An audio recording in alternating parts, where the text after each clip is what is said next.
Hello viewers, আসসালামু আলাইকুম। কেমন আছেন আপনারা? আজকে আপনাদেরকে দেখাবো এই যে প্রচণ্ড বৃষ্টি চাঁপাইনবাবগঞ্জে সব কিছু ডুবে গেছে। আর এই ডুবে যাওয়ার কারণে মাছগালা ভাইসা গেছে। আর মাছগালা ভাইসা যাওয়ার কারণে এই যে দেখেন এই জায়গাটাতে মাছ হয়েছে। আর এই মাছ হওয়ার কারণে দেখেন হাজার হাজার মানুষ আর লাখ লাখ জাল, আর এই জাল নিয়ে মাছ ধরছে। আর এদিকে এই লোকগালা বসে বসে দেখছে, মনে হচ্ছে সার্কাস খেলা চলছে। এখানে মাছ আর কতটি হয়েছে এটা বড় কথা নয়, কিন্তু মাছ ধরতে হবে, জাল দেয়, জাল ছিটে দেবে, এটাই বড় কথা।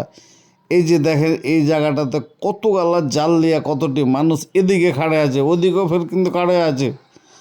ওদিকে দেখেন কত গালা, একটার উপর একটা, একটার উপর একটা, তার উপরে একটা, এইভাবে ছিটে এদিনে এখানেও এরাও ছিঁড়েছে কিন্তু মেলাটি করে জাল। তো এই জালে মাছ কার কতটি হয়েছে কইতে পারবো না। তো খুব একটা ভালো মাছ যে হয়েছে সেটাও বড় কথা নয়, কিন্তু জাল আছে, মাছ ধরতে হবে, এই কারণে সবাই চলে এসেছে মাছ ধরতে। আর এই কারণে জনগণও দেখছে বসে বসে। বন্ধুরা দেখেন কত, এই যে দেখেন একটার উপরে একটা জাল ছিঁড়ে দিয়ে গেছে। এভাবেই কিন্তু এরা লাস্টে দেখবে কি মাছ যখন হয়েছে না, তখন সব বাড়ি ঘুরে চলে যাবে, জালটা গাড়ে করে নিয়ে যার বহুর হাতে চোদন খাবে। তা আপনাকে ভিডিও যদি ভালো লাগে তাহলে একটু শেয়ার করে দিবেন, আর যদি ভালো না লাগে তাহলে লাইক করে দিবেন।